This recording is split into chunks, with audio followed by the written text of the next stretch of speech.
you always hear people say now, well, we're going to fall. Rome fell. American society will fall.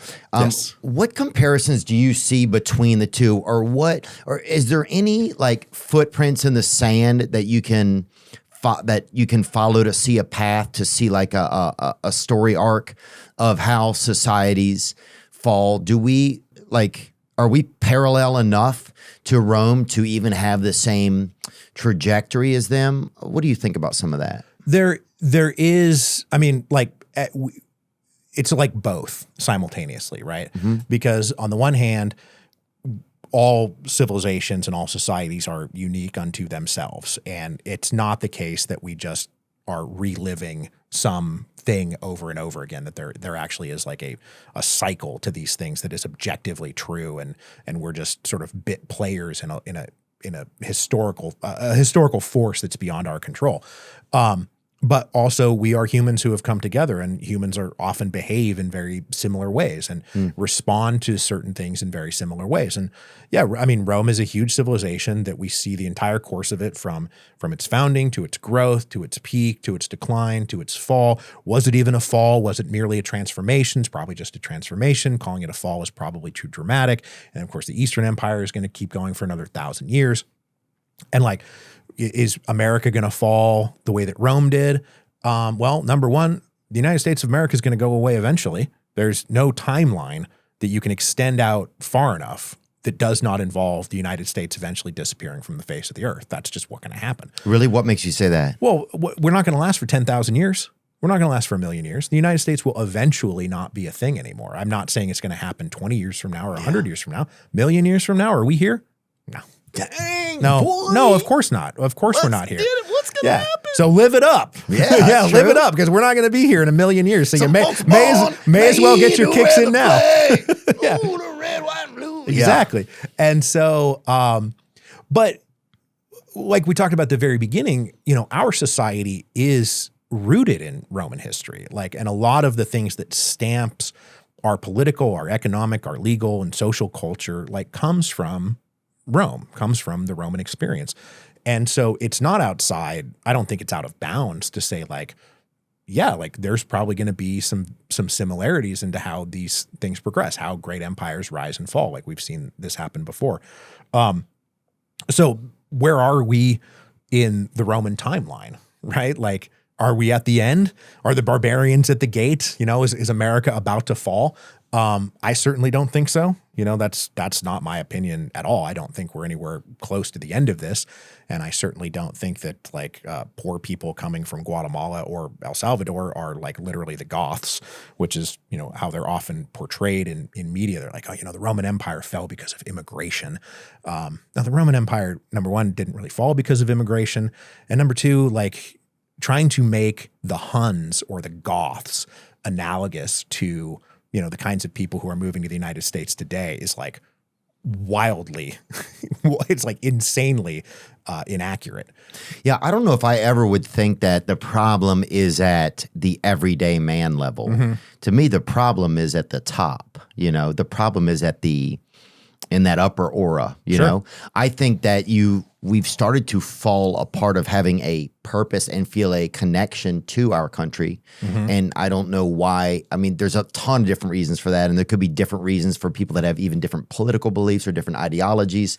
But it certainly used to feel like we were all Americans. And now it still feels like we're all Americans, but people have a lot of different thoughts about it. Yeah. And so I don't know how that kind of permeates as time goes on. Well, so when I look back on this, and actually my first book, which is called The Storm Before the Storm, the beginning and the end of the Roman Republic, is about the decline and fall of the Republic, not the whole empire. Right. So that was when the Republic turned into the Roman Empire. When the Republic becomes an empire. And what I was curious about is when Caesar comes along and Crassus and Pompey come along and effectively destroy the Republic. It then goes to Octavian and Antony, and Octavian wins that battle. What was going on 50 years before that, 80 years Right. before that, that sort of starts knocking out the foundations of Republican society. The Roman Republic lasted for 500 years. They went through a lot. They went through huge wars. They went through huge upheavals. There was ambitious men coming and going left and right for hundreds of years. And the Republic continued to persist. There was a Senate, there was assemblies. This Republican project continued. So what is it that started to go wrong prior to the collapse of the Republic? And then it turns into this authoritarian military dictatorship. That's what the Roman Empire was? The Roman Empire becomes an authoritarian military dictatorship after the fall of the Republic. What Octavian did when he becomes Augustus, which is he's the first emperor of Rome, though, he doesn't say I'm an authoritarian dictator now. He doesn't say I'm now, the emperor. They didn't even call themselves emperors. That's just something historians call them to describe the person who had all of the sort of powers of the Republic. They were simultaneously a tribune and a consul and a proconsul and an aedile. They themselves they were the Pontifex Maximus. They were the head of sort of the Roman religion. So they were the Senate, they were the representatives. Yeah, they were the Senate, they were the Congress, they were the It's as if one person was president and Speaker of the House and Majority Leader of the Senate and ruler of the military, and of course Commander-in-Chief, of the military, 4-star general, and 5-star chef even. No, they pay for the 5-star chefs. Yeah. They don't cook for themselves. Yeah. And then also governor of 25 of the 50 states. Wow. Right? That's what Augustus did. Augustus did this power sharing thing with the Senate when he was trying to settle things afterwards. And he's like, okay, we'll divvy up the provinces. Mm-hmm. You can run half of them. I'll run half of them. Every province that Augustus had were the provinces with armies, and all the provinces the Senate was allowed to govern were the provinces that did not have armies. Dang. So, who's actually in power here? But, the stuff that went on prior to the collapse of the Republic is the stuff that when I look around in contemporary American society, I wrote that book because I was like, I sure see a lot of echoes here. Is it going to proceed exactly the same? No. But, can history rhyme? Yeah, I think history can rhyme a little bit. And there's a quote from Plutarch that I use in my book that's just if the sort of the constituent parts of a historical moment are the same here and the same there, it's not unreasonable to think that the outcome will be the same or at least very similar. And if we're studying history, there is a point at which what is the purpose of studying history? It's a little bit to learn what happened before, what mistakes were made, how events unfolded, so that we can maybe do it better. Well, for surely it's like rewatching a football game. It's why you ran these plays, you ran these plays, then this happened, and this then this worked, happened. This didn't. Let's never run that play again. Right, and then we don't do that again. Yep. And then over time, you have tons of games. You're like, okay, these are the plays, and then you able to build up statistics. So at a certain point, yes, you could. I mean, I'm surprised it's not on DraftKings yet, whether or not there will be a spread on the fall of America. Yeah, what were some of the early things that you noticed? Well, one of the biggest is there was runaway economic inequality that was happening where, we talked about how you had to have a certain amount of property in order to join the legions. And when they got into these protracted wars, people would be brought into the legions. They would have to go off and fight in Spain for 5 years. And while they were gone, their little plot of land back in Italy would fall into disrepair. And you wouldn't really be able to make it productive. Maybe you'd be down on your luck financially and you would sell it off to your rich neighbor. And the richest component of Rome, the senators, there had always been stratification in the wealth. There had always been rich, there had always been poor. But the rich started becoming super rich. During the Roman Empire? During the Roman Republic. The later days of the Roman Republic. Okay, that's what you're talking about. Yeah, you said that's exactly, what the book is about. Is when you start getting these large estates, insanely large estates, as opposed to merely big estates that were surrounded by families who had their own individual plots. And basically the smallholders of Italy are pushed out of the picture. They kind of don't exist anymore in Roman history. And so there's an economic inequality that is unfolding at the time. That puts stress on the society because now they can't recruit for the legions, for one thing. Because you can't recruit for the legions because they don't respect you anymore? Because they don't meet the property qualifications anymore. That's right. So then what you got to do is you got to lift the property requirements and say, okay, now we can recruit anybody and they will be paid. And who's going to pay them? They're going to be paid by the person who's organizing that legion.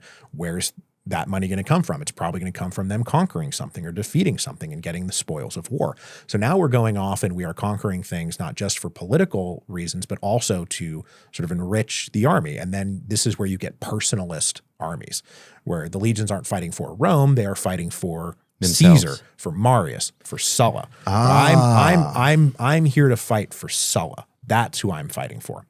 And so that has a major effect on the internal coherence of the Roman Republic. I don't know if we're there like in a war sense, but we're there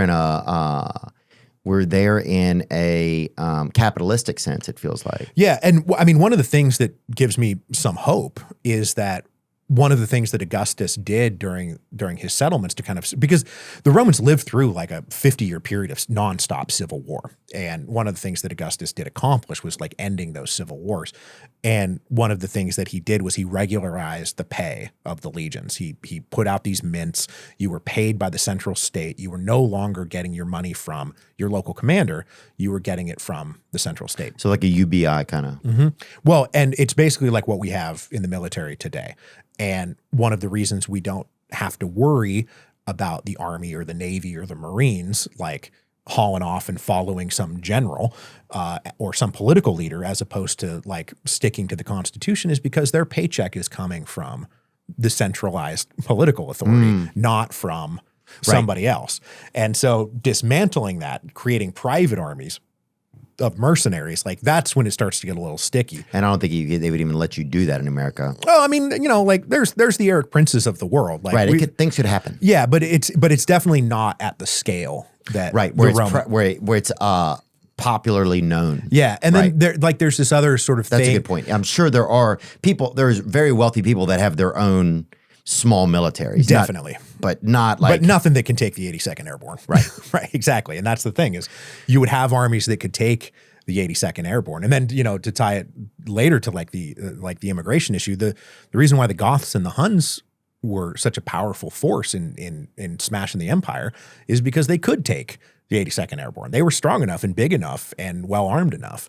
There's nothing that can touch the United States military right now. There's not a thing on earth that can touch us. Not really. Unless the people in it who were fighting for it started to realize that they were being used, if they decided that they were being used for practices that weren't good for the country. Right. But were just good for a select few. Is that right, you think? Or how would that happen? Well, I've thought about this. Okay. You know, and it's weird to say it because I have a lot of friends in the military, but you start to think, well, how does the military get compromised? How do they choose to become the people in what was that movie with? Oh, in The Patriot, right? How do they, you know what I'm saying? Like, how do they decide that who they're fighting for isn't who they thought they were fighting for? Yeah, and that's, you know, it's the plight of grunts throughout time and history, right? You are ultimately just following orders and you have to go do it. And can you have a large enough mutiny to overthrow a government because you don't like how you're being used anymore? It's happened. It's largely the story of the Russian Revolution. You know, those guys were being so badly mistreated that the army mutinied and winds up overthrowing the czar. That's definitely a major constituent part of the story of the Russian Revolution. So what was one of the other?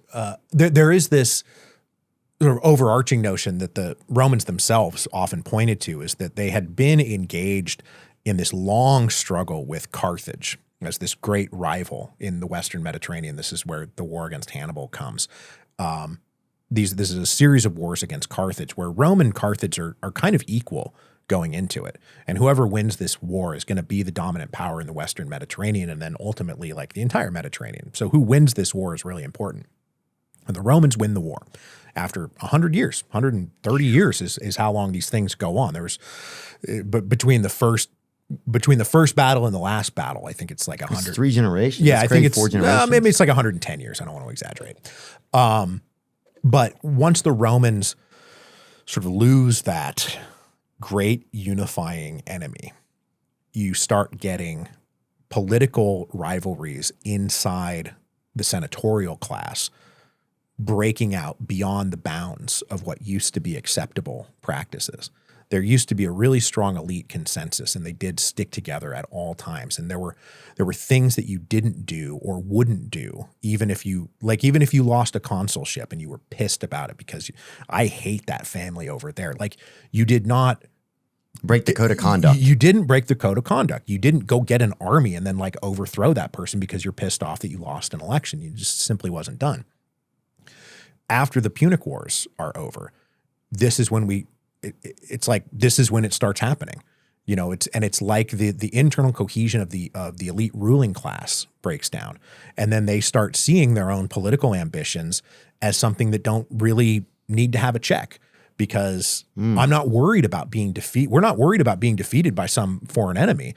So I'm just going to keep going. Like, we can have a civil war. It doesn't matter because we don't have to worry about Carthage. And so if you're doing this sort of like, let's unfocus our eyes and look at sort of the beats of history. Okay, so what purpose is the Cold War serving for the United States of America through all of this? Is it a unifying force that enforces elite consensus and keeps things in bounds? Yeah, it sure does.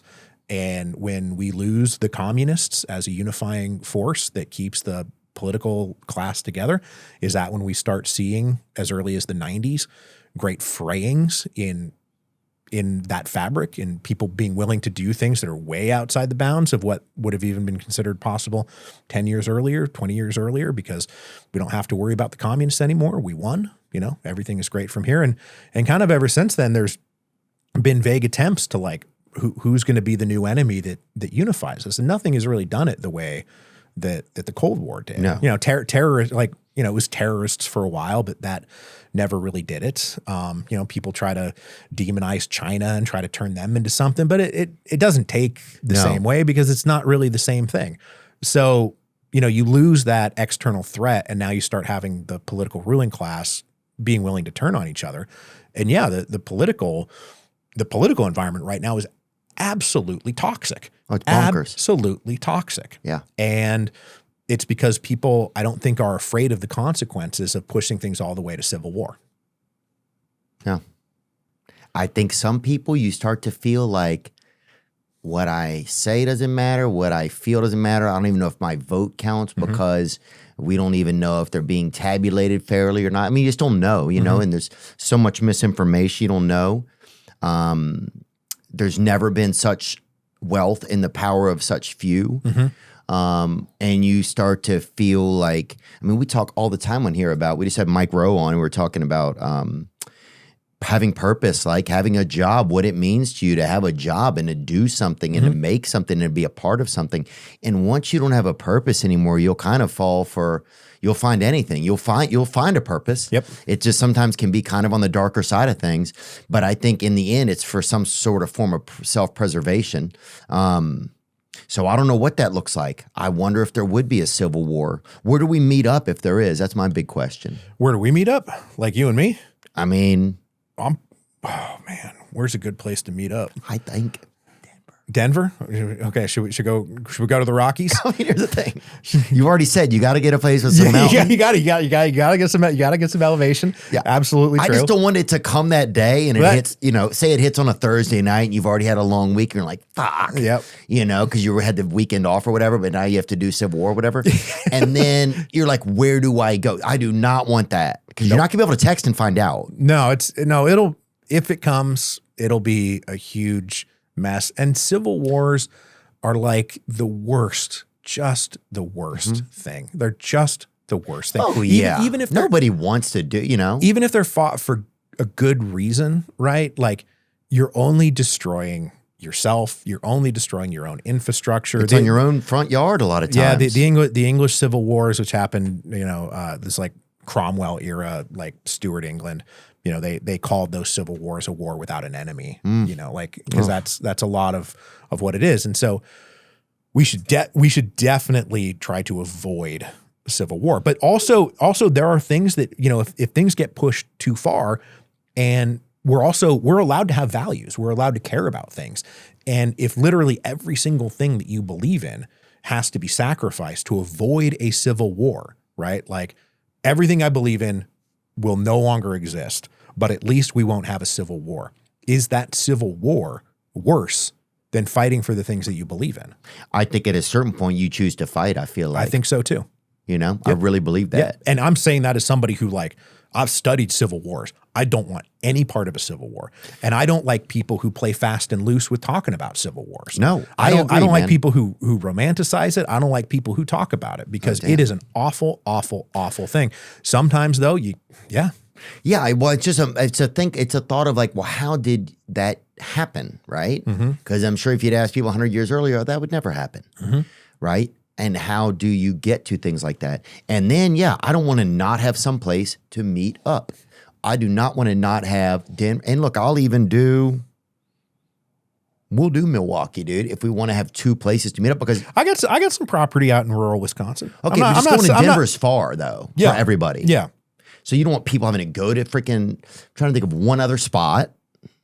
Well, I'll tell you this, like, if there's actually going to, the shape of the Second American Civil War has less to do with like territory in that way, like these states versus these states. It's going to be very rural versus urban. And that's one of the main political divides, I think, right now.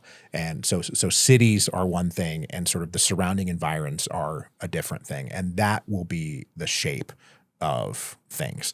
There will be 50 regional simultaneous conflicts between people in the rural areas and people in the cities. And that's, I think, how it would go. Dang, Mikey D. Which I don't want any part. I don't want any part of that either. I was just joking that I was raising my son to be John Connor, to fight AI when it tries to take over. I'm just like, why do you think I'm trying to teach you these things, man? Anyway, let's go back to lock picking. John Connor for Columbus. We're gonna call him, dude. Somebody's got to go into AI and save us. Yeah, I showed him the Terminator movies. I'm like, this is what we got to avoid, man. That's what I'm talking about. And it's up to you, because I can't do it. You know, where will we find our allies at those times if that were ever to happen? What do you think people find an ally in them? Like, how would you say this person is my ally in a civil war? You think there are ways to do it, right? Like you're in an area that has a lot of like-minded people. We all have our own social networks that already exist. Yeah. You know, and that's a good point. Yeah, I mean, my existing social network, like, I'm pretty sure would all be on one side of a civil war. And I would be on that same side as them. And that's a lot of how, you know, people wind up joining these things. They join in groups. They're, you know, a lot of companies are sort of like self-raised from some local area. And so those kinds of things, it is that kind of like personal trust that goes a lot into it. But of course it's also difficult because there are people who are intentionally trying to trick you into thinking that they're on your side, but they're not really. And then you got to have internal secret police and purges and executions. And now you're living the worst life you can possibly think of. So let's just not do it. Okay. America, let's just not do it. Okay, Mike. Okay. I hear you there. Great.